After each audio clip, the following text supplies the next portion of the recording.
Halls here. I'm starting a new channel. It's called I Am a Truther. Since I began this journey a few years back, I came into it as a Mandela affected person,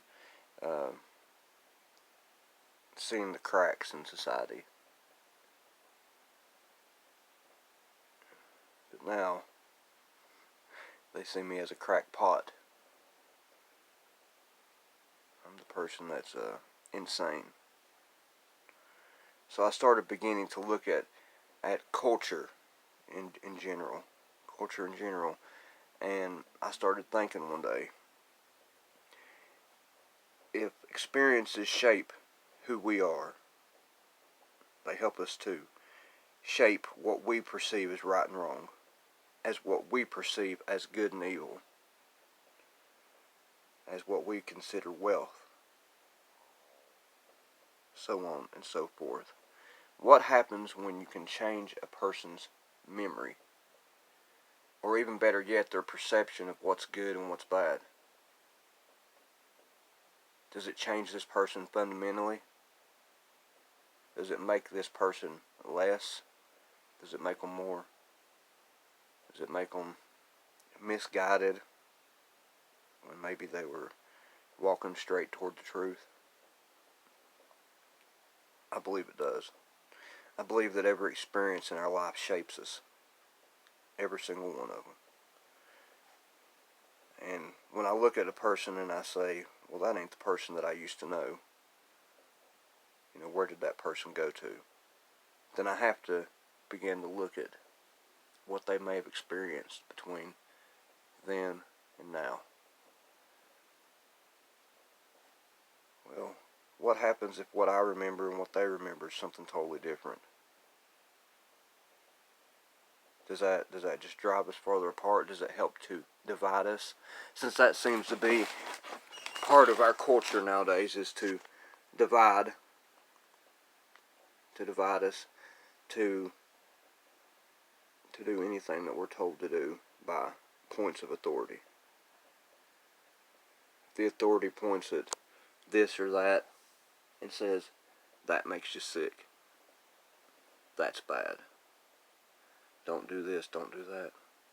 The sheep always follow in, and they do exactly as the culture suggests. So I've withdrawn myself from the culture. I've withdrawn myself from TV. I listen to music, usually the same thing over and over. I've withdrawn myself from my Mandela affected community because I don't want to be shaped. I don't want to be changed. I don't want people to be able to suggest to me what is good and what's bad, what's right and what's wrong, what path I should be on, what path I should not be on. For I know what's good and evil. I know what's wrong and right. I know what true wealth is. And I also know that the more that you seek true wealth, the farther you'll be pushed from it. The more stumbling blocks will be thrown out in front of you. The less people will understand exactly who you are. The less people will follow. I want to say this, I am no leader. I've never sought to be a leader. I'll never ever be a leader. I'm a follower. I'm a follower of the Judeo-Christian values. I'm a follower of the Scripture. I'm a follower of the Father and the Son. And I'm led through the Spirit. If I'm led to speak, I speak. If I'm led to walk out and go wherever, I walk out and go wherever. Now, I truly believe that there's two things going on here. There's an actual spirit who is interacting with other spirits constantly, daily, always, and forever. And then you have the flesh. The flesh can be walking a totally different walk than what we're walking. I think the key to a happy and successful life is to bind the two together, to seal your house up, where your spirit and your flesh walks as one, where they see through the same lens. Now, after years and years of programming through various different ways, it could be music, which I truly do believe as a young person can shape you in ways. It could be TV shows. It could be anything that you're doing with a group of people who have been taught that this is how you do this, this is how you do that. Now you work your whole life just to collect more things, and as you're going, you collect more things that you can't pay for because you never ever are rich enough. Never ever. You never ever have enough wealth. So you keep on collecting. You keep on buying. You buy this, you buy that. You can't pay for it. So what do? You get a loan. But that's what you're supposed to do. You're supposed to get a loan, and then you're supposed to pay on that loan. Before you know it, you're working day in and day out, and you've done this your whole life. You're worshiping that almighty dollar. Your favorite day is Friday. Payday. That's the day you smile the most. That's the day that you find true happiness. Do you really? Do you really? Because one day you wake up and you realize that no matter what I do, I'm getting old, I'm getting sick, I can't continue to work all the time, I ain't going to be able to pay this off no matter what I do. No matter what I do. And it feels as though I've wasted my entire life chasing something that is unobtainable. If something is unobtainable, why do we continue chasing it? Because we've been taught that's the good way. That's the right way. I stand today as a person that has never truly done that. The more that I do that, the more unhappy I am. The more that I walk with this society, the more that I feel as an outcast. So now I wake up and I say, what should I have done? Should I have done this? Should I have done that?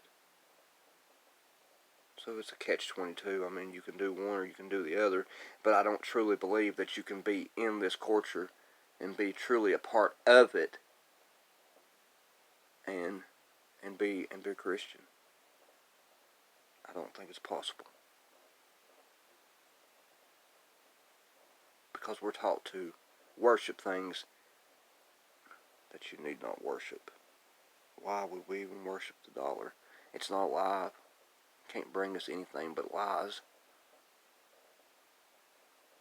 Buy a new phone with the dollar.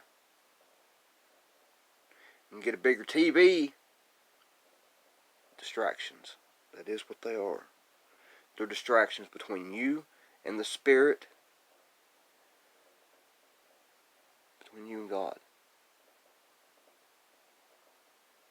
Now, I don't seek to tell people what to do or how to do it. But I do seek to say that there was someone very, very wise who looked inside the Scripture and realized one day that this ain't bull. That whoever thought of this is very, very smart.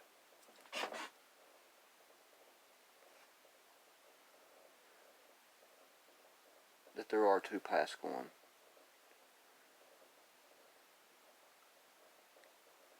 And either I'm insane or these paths are being pushed daily on us. And as I've washed clean in my old channel, there will be remnants of it here, or I'm the same person in a lot of ways. But what I found is that channel never grew past 200 subscribers. Got up to 223, I think, at one time, or 213. I'm not a person that sits and looks at how many subscribers I have, but what I did find is that channel had to either be cooked, shadow banned, or my message is not worth hearing. If this channel does not grow, it will be my last. It will be my last if it does not grow. For I'm trying to do something here that will bleed over into my life in the flesh. For the Spirit has told me to speak, I speak. Although I feel as though I have so much oppression on me that it makes it hard to even breathe, more or less to utter words that people want to hear. I'll continue to fight no matter what. I'll never give up. And no matter how down I feel, I've came to this conclusion. You have to get down to get up. You have to bend the knee not to be broke. And if you want to be truly erect or upright, you have to know God.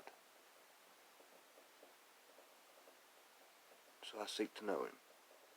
As I seek to know people that I truly never seem to know anyone. Or we don't trust one another. We don't love one another. And if you don't have a foundation based in trust and in love, you have very little. So trust me.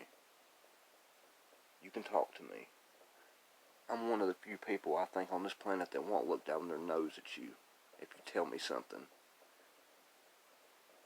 I'm one of the few people that no matter how bad you hurt me, I find a way to love you. Now this is something that I was given by God. I was given an ability to overlook and get past almost anything that would make another person forget about him, or forget about or hate another human being. I know not hate. I don't know if I ever have. I don't know that I ever will. I do know love. I do know that I'm seeking, and if you're seeking as well, speak to me, and I will speak to you. Use your voice that God gave us to speak out if you feel that's what you need to do. To speak to another if you feel that is what you're being led to do. Have no fear, for the only thing we need is a healthy fear in God. That'll keep us well. For the time is at hand. The separation is nigh. Quit looking back. Look forward. I love you all. Everyone have a beautiful day. For it's raining in Tennessee, but I still find a smile. I love you all. God bless. Trust your memories. There may be the only last true thing that we have left if we cannot trust in God.